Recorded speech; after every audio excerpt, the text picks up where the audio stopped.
Labas rytas. Šiandien faktiškai vykstu į kitą miestą, nors realybėj tai yra tas pačios Dohos priemiestis. Vieta dar vadinama Kataro ateities miesto. Logistika, kaip ir visada, ta pati. Pradžiai važiuosiu su Uberiu iki metro stoties ir tada su metro traukiniu iki vietos. Ką pastebėjau, kad čia Uberiai greit atvažiuoja, bent jau ten, kur mes gyvenam. Įsikvietus Uberį, po poros minučių jie jau būna vietoje.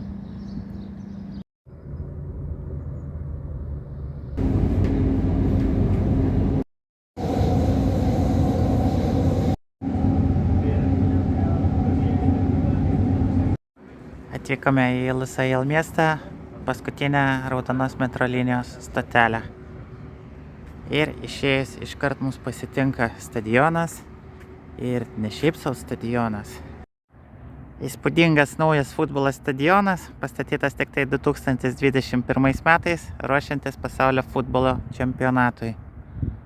Jame vyko pasaulio futbolo čempionato finalas, kur Lionelis Mesis su Argentinos rinktinė laimėjo aukso medalius. Stadione telpa apie 80 000 žiūrovų ir tai yra didžiausias futbolo stadionas Katare. Šiuo metu panašu, kad nieko jame nevyksta, nes visur tvoros. Neatrodo, kad būtų naudojamos iš tikro.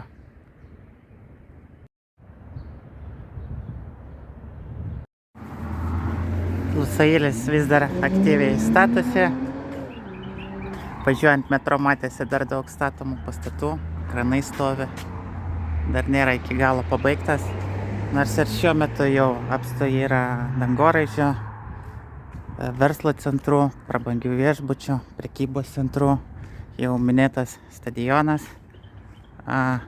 Šiuo metu skaičiuojama, kad gyvena mieste panašiai apie 200 000 gyventojų, o planas, kada miestas bus užbaigtas, kad jame gyvens 450 000 gyventojų, 38 kvadratinių kilometrų plote.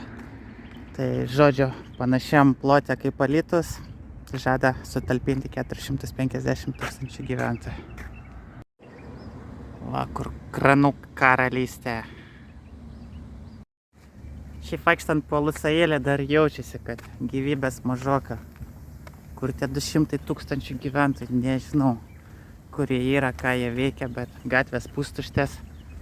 Mašinų viena kita pravažiuoja, pėsčiųjų aplamai. Žmonės, kur jūs? Tuščia. Šiuo metu Lusailė atsirado ir tramvajus. Kiek pamenu, praeitais metais, kai vaikščiau, dar jo nebuvo. Šaunu. Atėjau į pagrindinę gatvę, vadinasi Lusailio bulvaras.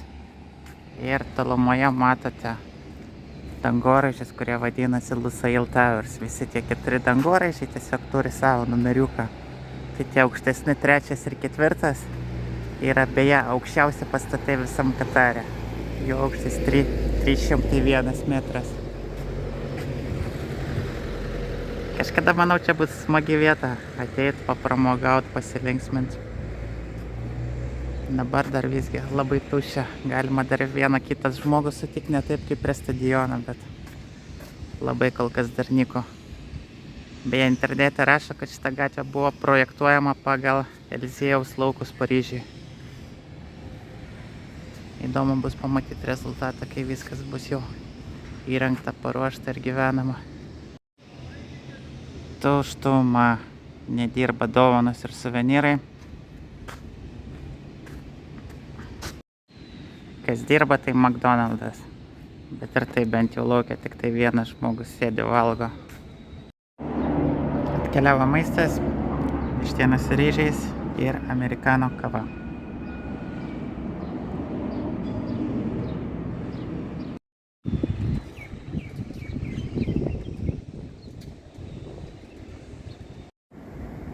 Štai kaip atrodės tramvajų tinklas, kai bus jau viskas pabaigta. Ne tiek mažai atrodo stočių stotelių. Kankamai patogus turėtų būti susisiekimas.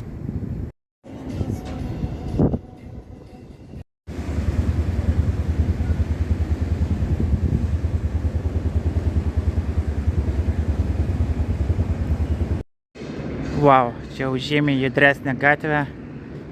Nebesijaučia kaip zombio apokalipsiai būtum. Štai ir mūsų bokštai. Aukščiausi Katare. Lusail Towers 4 bokštai.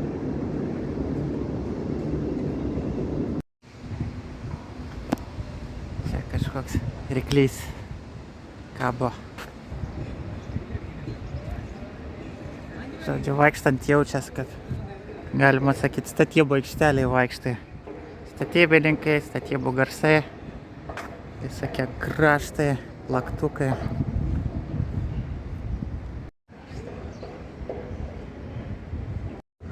Labai įdomus bokšto dizainas. Pažiūrėkit, kaip langai eina taip iš šonų ir labai mažai vietos užima. Matyt, nuo saulės nori apsisaugoti. Įdomus labai dizainas. Ir visų taip pat. O, kokie langai. Siauras ruožas.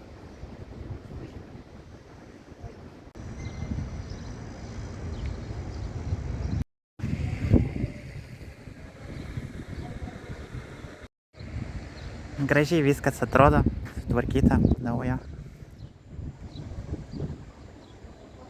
Nelabai prie ko prisikipsi. Tik tai gyvybės trūksta. Trūksta žmonių, jokio pašnekesių ir panašiai. Dabar taip kol kas viskas labai dirbtina ir negyva atrodo. Pasiekėm vandenį, bet paplūdimių niekur nesimato. Aplamai Dohoje pačiam mieste turiu omeny problemą su paplūdimiais. Tai norint į paplūdimį įsimaudyti jūroje reikia arba važiuoti už miesto, tam reikalingas nuosavas transportas, arba tada eiti į mokamus paplūdimio klubus. Ir kai kurie žinoma viešbučiai aukštesnės klasės siūlo irgi prieimą prie vandens su paplūdimiu.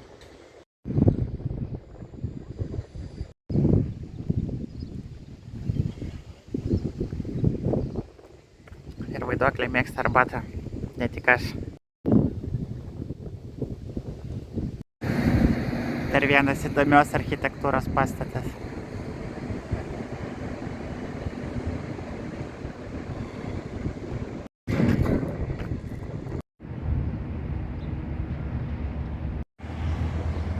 Statybos.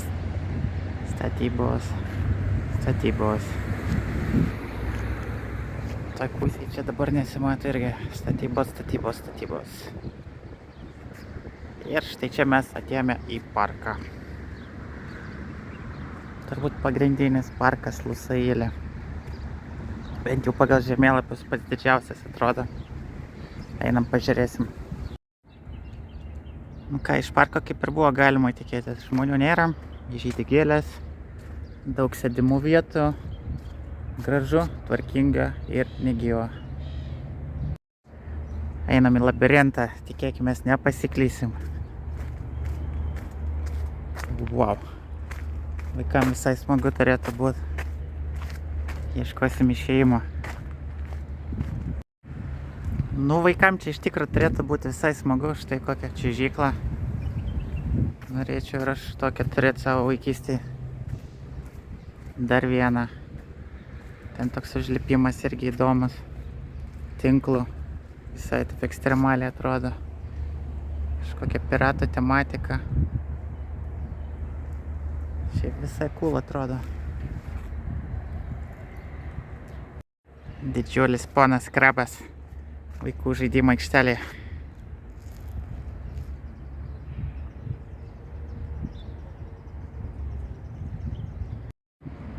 Ir štai viena iš parko pažybų.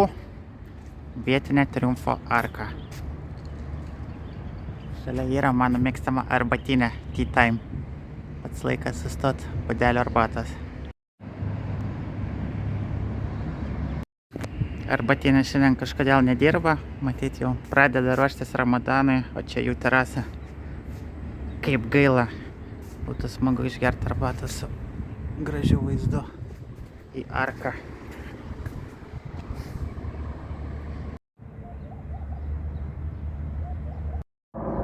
Parke ir kažkokios sporto stadionas nusimato. Čia gal futbolo vartas pastatys. Ir net kokį kriketą loš gali.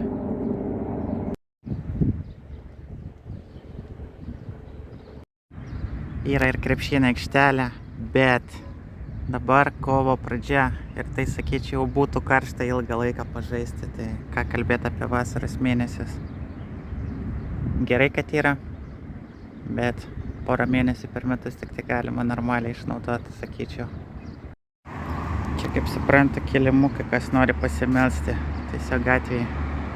Tai šita dalis moterų, tas ženklo nėra, bet tada greičiausiai bus vyrų. Gera vieta, kur puikiai matosi skirtumas tarp Lusailio ir Dohos. Tai va tiesiai matote Lusailio dangoraižius, o ten toliau, nežinau kaip gerai matysis, bet ten Dohos dangoraižiai visi. Tarp šių abiejų miestų apie 20 km atstumas tik tai.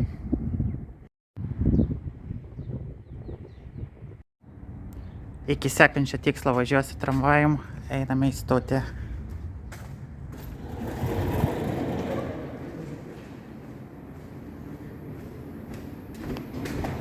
Vėlgi norisi šaukti žmonės. Au.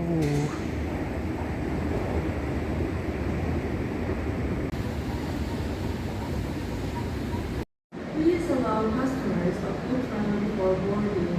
يرجى الابتعاد عن حافة الرصيف. الترام الذي يقترب الخط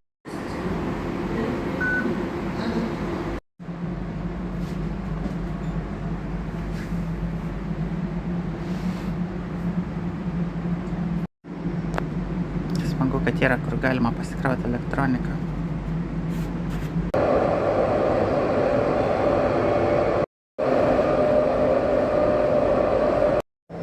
Na ką galiu pasakyti apie tramvajų? Švarus, tvarkingas ir tuščias.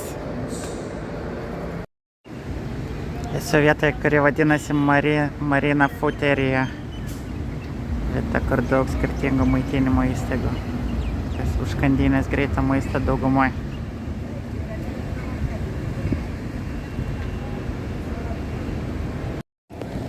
Šiaip pati idėja įdomi, bet kažkaip irgi panašu, kad kol kas trūksta dar populiarumo, nors judesio kažkiek yra.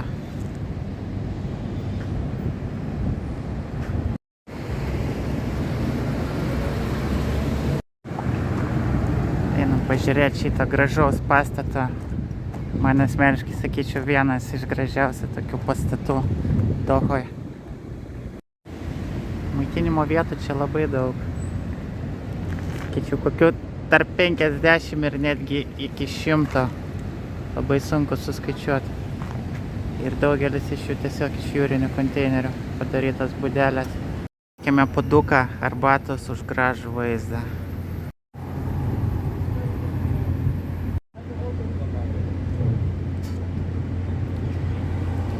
Skanu, labai skanu. Kokie įdomus bokštai, dvinukai, kaip iš Lego kaladėlio. Rajonas šitas vadinasi Lusail Marina. Matom ir jachtų, ir laivų, ir pramogų parką su apžvalgos ratu.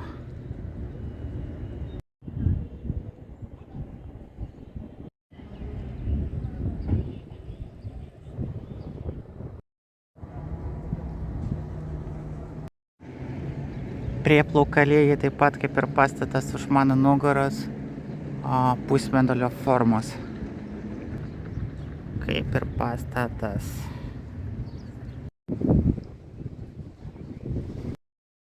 Tiems, kas myli Lusailį.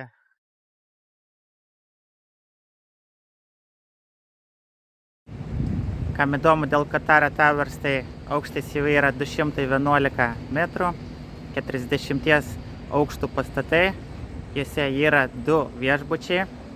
Internete randa įdomią informaciją, kad viešbučiai yra 5 žvaigždučių ir 6 žvaigždučių. Tai labai įdomu, kaip ten jie gavo vienas iš viešbučių 6 žvaigždutės ir ko ten tikėtis. Taip pat yra gyvenamieji apartamentai, rezidenciniai, restoranai, butikai, kino teatras. Šiandien mūsų vakarienė Persų restorane.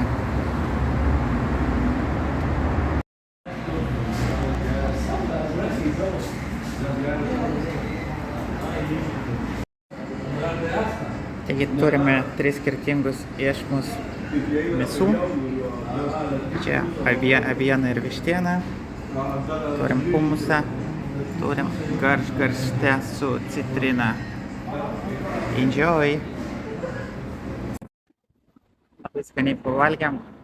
Šįkart gerai pataikėm su porcija, pasisotinom, bet nepersivalgėm. Ir vakarienė kainavo 7 eurai už viską. 2 žmonėm. Neblogai.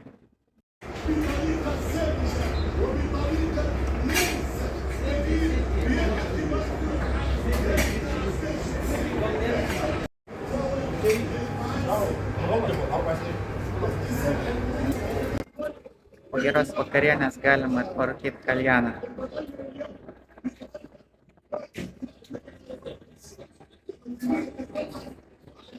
Pasirinkom citrinos mėtos skonį, kurį mums parekomendavo čia vietoj dirbantis žmogelis.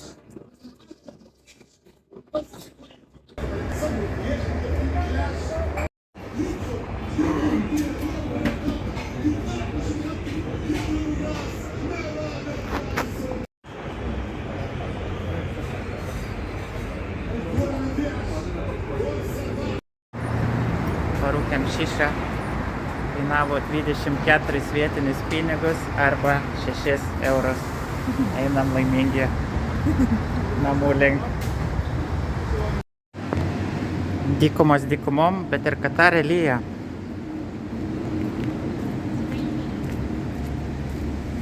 Nu toks vidutinis, neįtin stiprus lietus. Neištirpsim.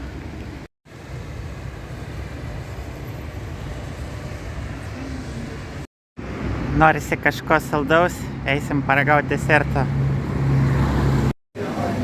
Va, koks smaližių rojus.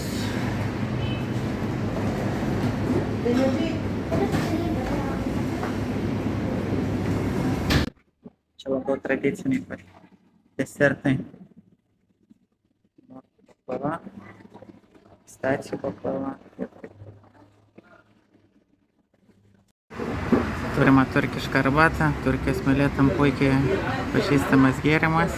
Ir turime artimųjų rytų desertą pavadinimu kunafa arba knafe.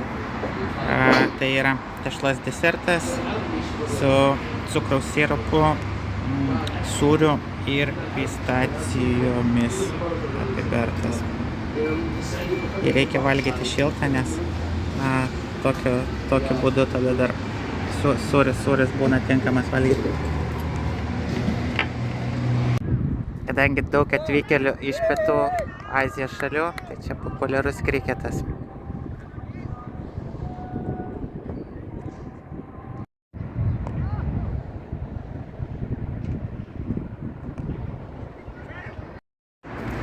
Einam pavalgyti į McDonald'ą.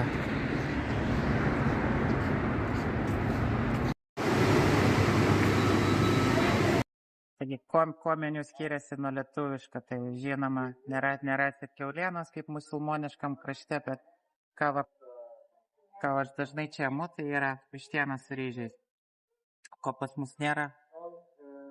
Aišku, gėrimų meniu šiek tiek skiriasi. Kavos arbatos kitokios nei pas mus. Desertai kažkokie makpopsai.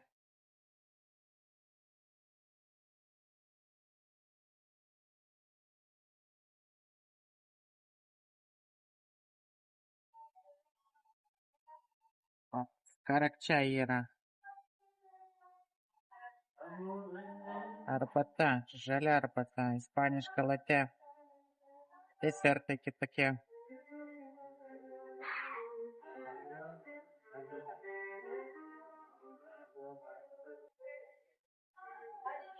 Yra ir čūras kažkodėl, nežinau kodėl jie čūras turi.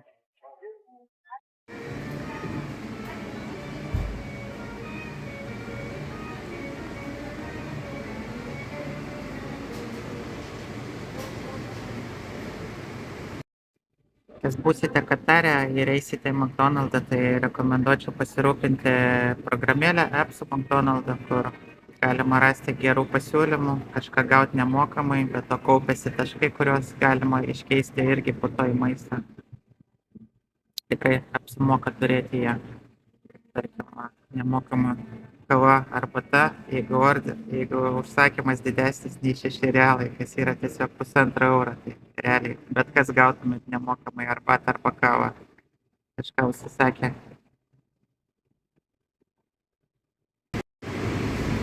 Gavome vištieną su ryžiais ir karak arbatą. Kadangi naudojamės programėlę McDonald's, tai vieną porciją gavosi už dyką. Už viską sumokėjimą 12 realų arba 3 eurus. Pasižiūriu karstą kartą į veidrodį, kaip ir būtų laikas kirptis. Eisim ieškoti vietinių meistrų. மிக விரைவில் நிவாரணம் தரும் இன்றை பயன்படுத்துங்கள் வாலினி டாக்டர் பரிந்துரைக்கும் நம்பர் 1 brand.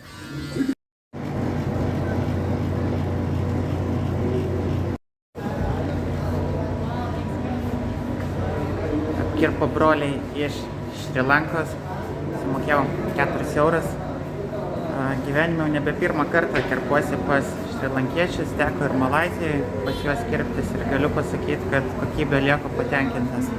Matyt, turi kažką kraujyje, moka gerai kirpti, bent jau šrilankiečiai vyrai.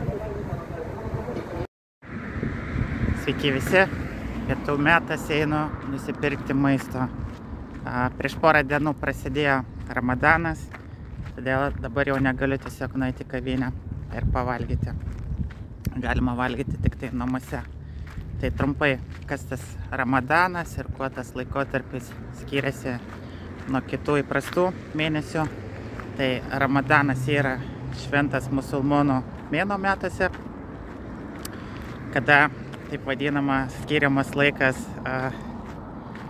dvasiniai disciplinai. Taigi per Ramadaną dienos metu musulmonai privalo pasninkauti. Tai reiškia, kad nuo aušros iki sutemų negalima valgyti jokio maisto, negalima gerti jokių skysčių, rūkyti bei užsiiminėti seksu.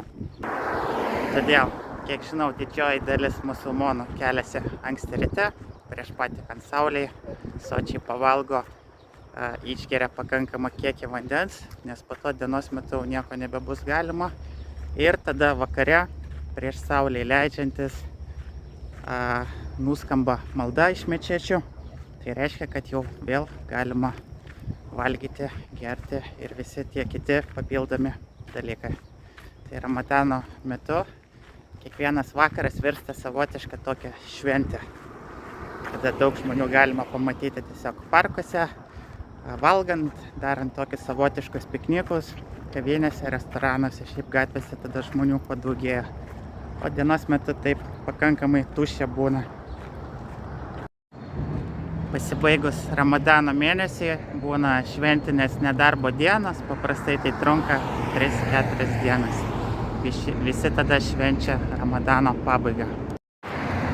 Ramadano laikas skiriasi kiekvienais metais, nes pagal musulmonų kalendorių metuose yra 354 dienas. Tai reiškia, kad kiekvienais metais pasislenka Ramadano mėnesis 11 dienų, pasiankstina. Nes tarkim, praeitais 2023 metais Ramadanas prasidėjo kovo gale, apie 20 kažkelintą dieną, tiksliai nepasakysiu, šiemet kovo 10, o kitais metais jau planuojama, kad vasario paskutiniam dienom bus Ramadano pradžia. Ačiū, kad peržiūrėjai šitą video iki galo. Paprašysiu paspausti prenumeruoti ir patinka. Na, o jeigu turi klausimų, parašyk man komentarą.